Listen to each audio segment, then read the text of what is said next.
ये किसान कर सकते हैं? ये तो आतंकवादी है। 30 करोड़ रुपए तीनों की ट्रेनिंग में लगे हैं, सारी ट्रेनिंग करवाने में। ये इनके बाप का पैसा है। चलिए, तो बृजभूषण में ऐसी क्या खासियत है कि जो उसे गिरफ्तार करके जांच नहीं कर सकते? कांग्रेस में अच्छा काम किसी ने किया था, वो शीला दीक्षित ने किया था दिल्ली में। एक मिनट भाई साहब, वो चीज हमने 10 रुपए मिल रही है, वो हमने तो अगले दिन वही चीज उनको देखा, वो 20 रुपए में मिल रही है, तो उस चीज का फायदा क्या था? और यहाँ हमारे चिद्दी जी 5 करोड़ रुपए तो गोभी उगा देते गमले में। नमस्कार सर, आपका नाम? बीवी शर्मा। शर्मा जी, अभी जैसे पहलवानों का धरना चल रहा है, तो आपको क्या लगता है कि वहाँ कौन सही है? पहलवान सही है। लोगों का ये भी कहना है कि कहीं ना कहीं सरकार ठीक है, क्योंकि उनके ऊपर अभी तक आरोप कोई, हाँ बिल्कुल सर, बिल्कुल वहाँ पे आरोप उनके ऊपर अभी कोई साबित नहीं है। FIR दर्ज होने से ये नहीं होता है कि वो आरोप साबित हो गया है। तो क्या लगता है कि अगर FIR दर्ज होने से आरोप साबित नहीं होते और आरोप साबित नहीं हुए और वो निर्दोष है, तो आरोप तो सिसोदिया पे भी साबित नहीं हुए, आरोप सत्येंद्र जैन पे भी साबित नहीं हुए, उनके ऊपर भी अभी तक आरोप है। क्यों कोई 1.5 साल से शर्जील इमाम पे भी कोई आरोप साबित नहीं हुआ अभी तक, क्यों 4 साल से जेल में? अभी उनके ऊपर जांच चल रही है, अभी जांच चल रही है उनके ऊपर जांच क्यों चल रही है? उन्हें पहले गिरफ्तार कर लिया, अब जांच चल रही है। तो बृजभूषण में ऐसी क्या खासियत है कि जो उसे गिरफ्तार करके जांच नहीं कर सकते? सर, अभी तक वो निर्दोष साबित है ना। अभी भाई साहब, निर्दोष आप कैसे कह रहे हो कि निर्दोष है? तो निर्दोष तो जब तक दोष साबित नहीं होगा तभी तक है ना। तो सिसोदिया पे कौन सा दोष साबित हो गया, या मनीष सत्येंद्र जैन पे कौन सा साबित हो गया, या शर्जील इमाम पे कौन सा साबित हो गया? फिर तो अभी कहने का इनको मतलब अंदर ये क्यों रखा हुआ है? कप्पन पे कौन सा दोष साबित हुआ था जो 2 साल तक उस पे राजूका लगा के उसे यूपी में रख रखा था जेल में? बताइए। अगर दोष साबित होने पर ही उसे अरेस्ट करोगे तो इन सबको भी छोड़ना चाहिए। जब इनके ऊपर दोष साबित हो जाए, उठा के अंदर कर देना इन्हें। एक तरफ ये कहा जा रहा है कि पहलवानों की जो लॉबी है वो ये चाहते हैं कि एक हमारी जो लॉबी, हम उसका जो प्रतिनिधित्व करेंगे, तो इसलिए हम हरियाणा की प्राथमिकता चाहते हैं। ये कहना है कुछ लोगों का, ये कहना है। तो इस वजह से उनके ऊपर की बात है कि पहली बात तो सबसे ज्यादा पहलवान ही हरियाणा से आते हैं। स्पोर्ट्स सिटी है पूरी हरियाणा, सारे की सारे। और दूसरी चीज, अगर उन्हें इस चीज की जरूरत होती तो वो और दूसरे तरीके भी अपना सकते थे। जहां तक मेरा मानना है, कोई भी बहन बेटी मेरी नजर में 140 करोड़ लोगों का जिसको समर्थन प्राप्त हो, जो ओलंपिक में मेडल जीत के आ चुकी है, पूरा देश उनके सम्मान में खड़ा हो गया था, वो अपने ऊपर लांछन लगा के कि इसने मेरे साथ आरोप करा, इसने मेरे साथ छेड़खानी, इसने मेरे साथ बलात्कार की कोशिश, किसी 4 जनों के बहकावे में आके दूसरे के ऊपर आरोप लगाएगी, मैं उस चीज को नहीं मानता। मेरे हिसाब से वो चीज नहीं होगा। सर, आप देखिए क्या है, केवल हरियाणा को ही भाई स्पोर्ट सिटी कहना या स्पोर्ट राज्य कहना, मैं कहीं ना कहूँ कुछ लोगों की अल्बुद्धि है, ठीक है ना। पूरे देश में मैक्सिमम को छोड़ो ना भाई, पूरा देश खेलता है। व्यक्ति जब खेलता है पूरा देश खेलता है, एक प्रदेश की बात नहीं होगी। मैक्सिमम को क्या मतलब है? पूरे देश से खिलाड़ी खेलते हैं, राजस्थान से भी खेलते हैं, गुजरात से भी खेलते हैं, मध्य प्रदेश से भी खेलते हैं, और इस देश में लगभग 29 राज्य हैं, ठीक है ना, 7 केंद्र शासित प्रदेश हैं, ठीक है ना। तो सबका होना चाहिए, एक ही राज्य प्रतिनिधित्व नहीं करेगा। और सुनिए, उसमें सत्यता क्या है क्या नहीं। अभी 6 अगस्त को 2022 को साक्षी मलिक कह रही है सर के वजह से मेडल आ रहे हैं, ठीक है ना। भैया 7 साल पहले कोई कांड हुआ है, आज जाकर के तुम उसके बात कर रहे हो, पहले क्यों नहीं करी? एक इंस्पेक्टर है, एक DSP है, क्यों नहीं FIR दर्ज हुई? दिल्ली में आके FIR दर्ज क्यों हो रही है? उस समय जब तुम DSP हो, इंस्पेक्टर हो, उस समय क्यों नहीं कर रहे? और सुनो, जब 1000 की बात कर रहे हैं तो 3 ही पहलवान क्यों खड़े हैं वहां सामने? 3 ही क्यों खड़े? और भी तो है। 1 मिनट, एक ही परिवार है, सुनो। और साक्षी मलिक का खुद का पति सत्यवत का अध्ययन, वो साथ नहीं है। गिरीश फोगाट, बबीता फोगाट साथ में नहीं है, गीता फोगाट साथ में नहीं है। तो ये एक प्रोपगेंडा है, विपक्ष के पास कोई मुद्दा नहीं है, कुछ नहीं है, केवल और केवल देश को बरगलाने कार्य चल रहा है। देश इतना अनपढ़ तो नहीं है, क्यों लोग उनके सपोर्ट कर रहे हैं? कितने लोग खड़े हैं? कितने लोग खड़े हैं? आप किसान वालों में देखिए काफी। भैया एक मिनट, हमको चाहिए, देश को चाहिए आजादी। टुकड़े गैंग, ठीक है ना, डपली गैंग वहाँ पहुंच रहा है, नक्सली पहुंच रहे हैं, खालिस्तानी पहुंच रहे हैं, क्या मतलब है इनको वहाँ है? हमें चाहिए आजादी, हमें क्या चाहिए आजादी है? नारे लग रहे हैं। मान लो, मानता हूँ कि तुम्हारी निजी दुश्मनी रही होगी मोदी जी के साथ, योगी जी के साथ, वहाँ आकर के लोग जो राष्ट्र विरोधी लोग हैं, विपक्ष के लोग हैं, मान लिया, वो आकर के क्या क्या कह रहे हैं वहाँ। देश को लज्जित करने का कार्य चल रहा है। पहले किसान आंदोलन के नाम पर लोगों को बेवकूफ बनाया गया, किसान आंदोलन में था क्या? कोई बात करे उसकी। कांग्रेस के पास कोई मुद्दा नहीं है, केवल एक अपने आप को जीवित दिखाने के लिए, अपने आप को मीडिया में सक्रिय बनाने के लिए ये विपक्ष का मुद्दा चल रहा है और कुछ नहीं। सर अभी हमारी किसानों से ही बात हुई थी, उन्होंने कहा था कि हम शांति वार्ता करना चाहते हैं, लेकिन सरकार हमें क्यों नहीं आने दे रही है? मैं भी एक किसान का बेटा हूँ, सुनिए, मैं एक किसान का बेटा हूँ, मैं सहारनपुर से हूँ, उत्तर प्रदेश से, ठीक है। मेरा पूरा परिवार, हमारी जो पूरी जो अर्थव्यवस्था है ना वो किसानी पे टिकी हुई है। मेरा पूरा परिवार, मेरे नाने मामे मौसी सब किसान है, हम तो नहीं गए उसमें। अब ये बताओ, हरियाणा का किसान अगर दिल्ली में आकर के फसल बेच ले तो क्या गलत था उसमें? क्या गलत था भाई? अभी सुनो, एक मिनट भाई साहब, वो चीज हमने 10 रुपए मिल रही है, वो हमने तो अगले दिन वही चीज उन तो देखा, वो 20 रुपए में मिल रही है, तो उस चीज का फायदा क्या था? नहीं मिल रहा। और महंगी मिलती है, हमने पैकिंग में मिलती है, हमने वहाँ भी अपने रेट से देते, वो लेते हैं हमारे से ठेका करके पैसे, जैसे हमारी फसल होगी, फसल होने के बाद भी हमारे से ठेका कर लेते, लेकिन वही चीज हमसे फिर हम अपने खेत में अपने मजदूर भी तो जाते हैं हमें। सर अभी भी तो जो दलाल है वो भी तो यही काम कर रहे हैं। भाई अब शादी भी होती है, सुनो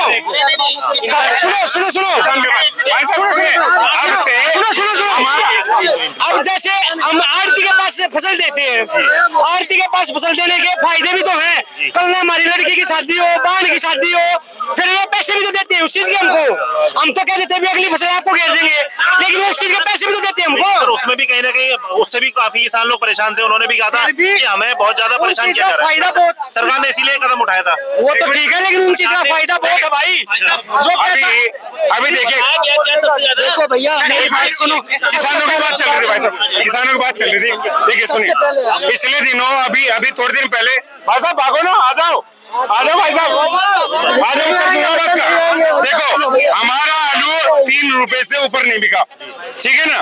और जो कोल्ड स्टोर थे उन्होंने भी आलू रखने से मना कर दिया। रोडों पे कल आलू फेंकने पड़े, खेतों में काटने पड़े। आज वही आलू जो हमारा 3 रुपए नहीं बिका, आज वो आलू 70 रुपए का 5 किलो मिल रहा है हमें, ठीक है। तो 100 रुपए क्विंटल हमने आलू बेचे, वही बिक रहा है। तो अब बताओ, किसान कानून तो लागू नहीं हुआ, बताओ अब क्यों? आपने सबसे पहले, एक मिनट, आप सबसे पहले आए थे पहलवानों पर। भैया ने कहा कि पहलवानों के साथ बहुत गलत हो गया, पहलवान सही है। एक मिनट मेरी बात कहना चाहता हूँ, मेडल सुशील ने भी जीता था ओलंपिक में ही, और क्या हालत है, आज जेल में बंद है। तो हर मेडल जीतने वाला बंदा सही नहीं होता। अगर उसने क्या कहा ब्रजभूषण सिंह शरण ने, अगर मेरे ऊपर एक भी आरोप सिद्ध हो जाते हैं, मैं खुद से फांसी लगा लूंगा। इनके पास, पहलवानों के पास 10 लाख का वकील है, कपिल सिब्बल, 10 लाख रुपए फीस लेता है। उसमें इतनी पावर है कि रात को 12 बजे सुप्रीम कोर्ट खुलवा देता है। उसको प्रूफ दो ना, उसको प्रूफ दो, आप एक छोटा सा भी प्रूफ दो, कपिल सिब्बल सुप्रीम कोर्ट में रखेगा, इनको न्याय मिलेगा और उसको फांसी होगी। मैं कहता हूँ ब्रजभूषण शरण सिंह ने अगर करा है तो उन्हें होना चाहिए फांसी। लेकिन मैं बताता हूँ आपको बात क्या है। पहलवानों ने सबसे पहले क्या कहा कि भैया पहली बार 3 महीने पहले आए, बोले कि भारत की ये जो रेसलिंग फेडरेशन है भंग कर दो। क्यों भंग कर दो जी? क्योंकि ब्रजभूषण शरण सिंह जी अच्छे नहीं है। क्यों अच्छे नहीं है? क्योंकि ब्रजभूषण शरण सिंह ने एक नई नीति लेकर के आए कि आपको नेशनल पर लड़ना पड़ेगा। देश में केवल हरियाणा की बेटी नहीं है, यूपी की भी बेटी है, मध्य प्रदेश की भी बेटी है, राजस्थान की भी बेटी है। नहीं तो ट्रायल नहीं होगा ना, ट्रायल नहीं होगा। अगर साक्षी मलिक को नेशनल के साथ लड़ना पड़े तो इसमें गलत क्या है? जो अच्छा होगा वो आगे जाना चाहिए ओलंपिक के लिए। लेकिन नहीं, गीता फोगाट, साक्षी मलिक, बजरंग पुनिया को नेशनल खेलने में दिक्कत है, क्योंकि नेशनल का बंदा आके नहीं हरा देगा, फिर वो चला जाएगा, तो इनकी बात साथ कैसे रहेगी? पहले इन्होंने बोला इन 3 पहलवानों को लेके इतनी सारी जनता क्यों सपोर्ट कर रही है? सपोर्ट नहीं कर रही जी, सिर्फ राकेश टिकैत,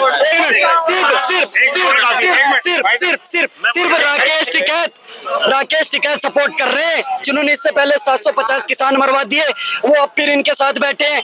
ऐसा नहीं है कि इनको आंदोलन करने नहीं दिया गया, ये जंतर मंतर पे भी बैठे, इनको वहां से कैंडल मार्च इंडिया गेट का निकालने दिया गया। लेकिन जिस दिन हमारे देश में संसद भवन का उद्घाटन हो रहा था, उस दिन इन्होंने देश का माहौल खराब करने के लिए, वर्ल्ड में देश को बदनामी कराने के लिए ये जानबूझ के फांद के कूद के वहां पहुंचने की कोशिश करी। ये क्या सही था? उसके बाद ये कह रहे हैं कि हम जाके हरिद्वार में मेडल बांधेंगे। 5 करोड़ रुपए लगते हैं एक पहलवान को ट्रेंड करने में। क्यों बात हो गई जी? 30 करोड़ रुपए तीनों की ट्रेनिंग में लगे हैं, सारी ट्रेनिंग करवाने में। ये इनके बाप का पैसा है, हमारा सबका टैक्स पेयर का पैसा है। ऐसे कैसे बात हो गया आप? दूसरी चीज दूसरी चीज मैं कहना चाहता हूँ कि अगर इनके अंदर इतना ही पावर है ना, तो किसी बहन बेटी की ना इज्जत से बढ़ के मेडल नहीं होता। 4 साल पहले छेड़छाड़ हुई थी, अब क्यों आ रही हो? उस टाइम क्यों नहीं आई थी? क्या मेडल आपकी इज्जत से बढ़ के था? अब ऐसी क्या बात होगी जो आ रही हो? तीसरी बात आप मेरी सुनो, आप इंस्पेक्टर हो, डीएसपी हो, आप जब मेडल जीत के लाए थे 5 करोड़ रुपए मिला था, मेडल फेंक रहे हो तो 5 करोड़ रुपए सरकार को वापस क्यों नहीं कर रहे? वापस करो 5 करोड़ रुपए, जो भी वहां पे जीत की राशि थी उसको भी वापस करो। डीएसपी हो, इंस्पेक्टर हो, उस पद से इस्तीफा दो, क्यों नहीं दे रहे? ऐसा क्या मलाई है जो चाटने में लगे हो? भैया हरियाणा में इलेक्शन है, इसलिए वहाँ आंदोलन है। हरियाणा का इस इलेक्शन खत्म होना नहीं दो, अपने आप उठ के भाग जाएंगे। वहाँ सिर्फ हरियाणा के लोग बैठे हुए हैं और किसान नेता नहीं, अधिकतर हरियाणा का एक परिवार बैठा हुआ, कांग्रेसी हरियाणा का एक परिवार बैठा हुआ है, वो वहीं बैठे हुए हैं वहाँ पर। मैं कहता हूँ किसान नेता या राकेश टिकैत जी, ये तो अपनी राजनीति चमकाने के लिए बैठे हुए कि किसी पार्टी से टिकट मिल जाए, मैं लोकसभा में पहुंच जाऊं, ये वहाँ लोगों को मरवा रहे हैं और कुछ नहीं। सुनिए, राकेश भाई साहब ने बोला कि किसान सपोर्ट कर, आपने पूछा किसान सपोर्ट कर रहा है, भाई किसान क्यों नहीं किसान नहीं सपोर्ट कर रहा, उनको सिर्फ टिकैत परिवार सपोर्ट कर रहा है। क्यों? किसान उनके साथ नहीं है। टिकैत परिवार क्या है, एक संगठन बनाया गया, उसमें अब वो अध्यक्ष बन गए राकेश टिकैत। वो तो कांग्रेस से भी लड़े हैं चुनाव, वो तो अब हम इस तरीके से भी बच्चे उनको नहीं कहा जा सकता। किसान लोग सही नहीं थे तो अंततः सरकार को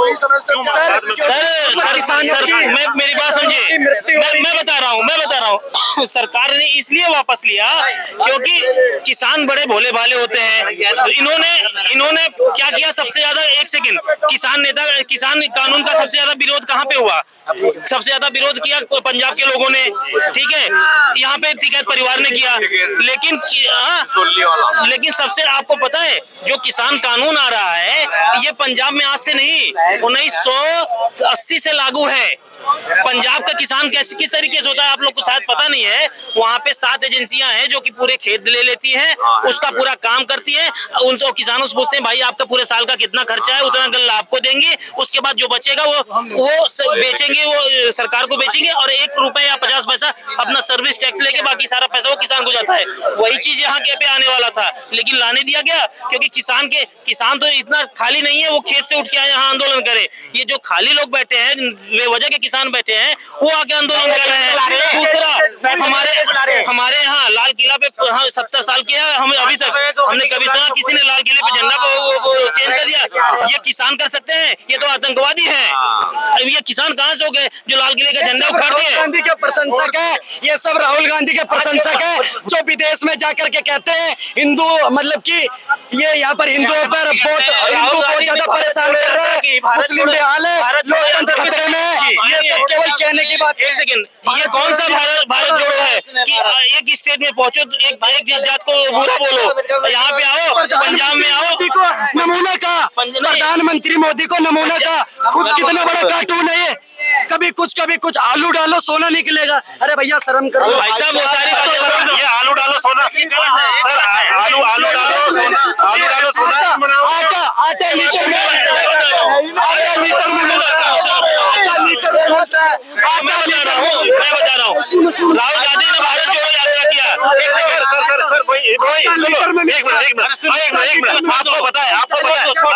आपको पता है ये जो वीडियो है पहले कहाँ से आई थी? मैं क्या आपको नहीं पता आपको? ये सबसे पहले मोदी जी ने बोला था। ये आपको पता है? ये पहली वीडियो वहीं से आई थी जौनपुर में। ये राहुल ने बोला था, ठीक है ना। गांधी तो नहीं कहूंगा क्योंकि गांधी है नहीं वो, ठीक है ना। क्योंकि जो ना अब वो क्या है, उन्होंने जौनपुर में बोला था कि आने वाले समय में एक ऐसी मशीन बनाऊंगा, इधर से आलू डालेंगे उधर सोना निकलेगा। मोदी जी ने नहीं कही ये बात, नहीं बोला था। वो देश का 145 करोड़ लोगों का प्रधानमंत्री बना, चुना हुआ प्रधानमंत्री है वो, ठीक है ना। वो एक आरक्षित सीट पे से बना हुआ सांसद नहीं। अभी जैसा कि चारों तरफ अच्छा चल रहा है, तो ये कर्नाटक में बीजेपी बुरी तरह क्यों आ रही है? बता रहा हूँ, कर्नाटक में भाई साहब हर बार वहाँ पे कंटिन्यूअस में सरकार नहीं होती है। वहाँ पे एंटी इनकम्बेंसी का एक मैटर था जिसकी वजह से सरकार हारी है। वो कुछ बजरंग बली का कुछ ऐसा कुछ मैटर, बजरंग दल के, एक सेकंड, अब मैं इस बात को कह दूं, राहुल गांधी ने बजरंग दल को बता दिया या राहुल गांधी ने नहीं, कांग्रेस ने बता दिया कि हम उसको बैन करेंगे। अरे क्यों बैन करोगे भाई? आज वो मुस्लिम लीग को बैठ के अमेरिका में कह रहे हैं वो बहुत अच्छा तो है, सेकुलर है। अरे काहे का सेकुलर है भैया? इंडिया पाकिस्तान कर दिया, सेकुलर कहाँ से? हो गया तो सेकुलर कैसे रहा? ऐसे तो हिंदू महासभा भी सेकुलर हो जाएगी। जब नाम ही हो गया हिंदू महासभा तो सेकुलर कैसे है? नहीं, सेकुलर किस बात का है? उन्होंने भारत जोड़ो यात्रा शुरू की और पंजाब जाते जाते खालिस्तान समर्थक कर दिए, भारत तोड़ने लगे। वो कहाँ से भारत जोड़ने लगा? उसका कहीं ना कहीं सर, उसका भारत जोड़ो। अगर मैं मानता हूँ कि देश में मोदी जी अच्छा काम कर रहे हैं और काफी जगह कर भी रहे हैं, तो उसका नेगेटिव इम्पैक्ट कर्नाटक में क्यों पड़ा? काफी अच्छे अंतराल से मैं मान लिया, मैं एक सेकंड मैं मान लिया। हम अगर रोटी बनाते हैं भाई साहब, तो सारी रोटी सफेद नहीं आती, एक आध काली पड़ी हुई आती है। लेकिन अगर मोदी जी ने काम किया है कर्नाटक को, लोगों को नहीं समझ आया। लेकिन आप ये क्यों नहीं बोल रहे हो? आने दो 24 के इलेक्शन में कर्नाटक में कोई भी आ जाए, वहाँ के लोकल नेता, वहाँ